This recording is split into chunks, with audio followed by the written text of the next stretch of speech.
The mission over, the peril past, and the bomber wings homeward to a dot of land somewhere in the sundering waters. Ah, but the peril isn't over. A propeller is dead and another is dying, though you'd never guess it by the pilot's cool manner as he notifies the radio operator to signal their distress while the plane labors on, losing hope and altitude.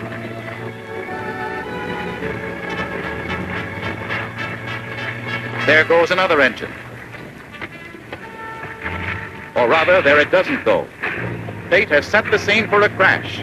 The operator will call it ditching as he fixes the key to keep a distress signal going until the sea itself silences the cry. And already the sea reaches up smilingly for its prey. Officers and men don their life preservers. Through the tunnel, the rear gunners assemble amidships, proving how discipline pays in the payoff of complete self-control as they await the inevitable ditching.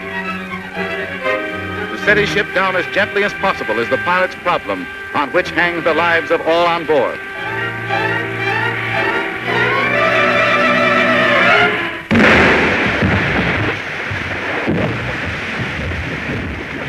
Even the pilot doesn't know how many seconds she'll float, yet there's no confusion as the rubber rafts emerge automatically.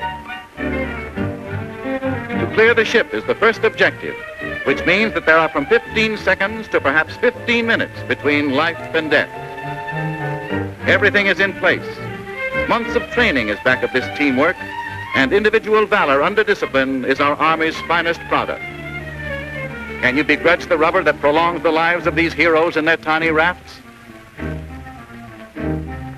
The Army's disciplined courage won the first round, but did that call for help reach friendly ears? They'll stick together even in the communion of a last hour, and they'll share what foresight has provided. And that's about everything that could have been thought of. A powdered dye will leave a colored wake behind them to betray their course for many hours. And what they call the Gibson girl is a radio that will blanket 150,000 square miles with SOS calls when the pumped-up balloon holds the antenna aloft.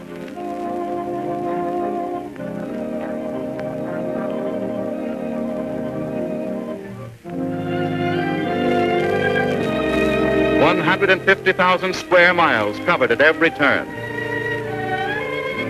This is Popular Science's cornucopia of microscopic abundance. A little of everything and not much of anything, especially water.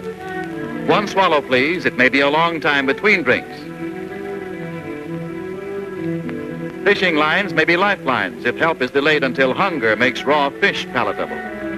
But fishing itself is man's best morale builder. Meanwhile, the call for help continues across the empty spaces. No, not empty, for the Army patrol is active wherever American manhood battles on or over the sea. Eternal vigilance is the motto of the Air-Sea Rescue Service. From aloft, the rafts might easily be missed in the open sea, so their work of self-revealment goes right on. A wake of color and flashing heliograph throwing light beams to the wide horizon. Such devices will not escape the eyes of these modern scouts of the air. With reflected rays, the sky is stabbed with light. It's a bird's eye view, but this is no water bird. A dove of hope and a carrier pigeon to convey a message. But does the plane sight them? Watch how that doubt is resolved.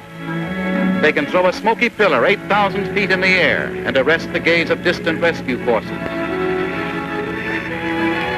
The men rejoice. They've been seen. The plane will continue beaming the raft's location, confident that the other unit of the Army's gallant little Navy will soon pick it up. A unique life-saving service which includes these stout-passed ships always cruising within radio call of the plane. Communication has been established between ship and plane, and all the necessary details will be sent to keep this mid-ocean rendezvous that means deliverance and life.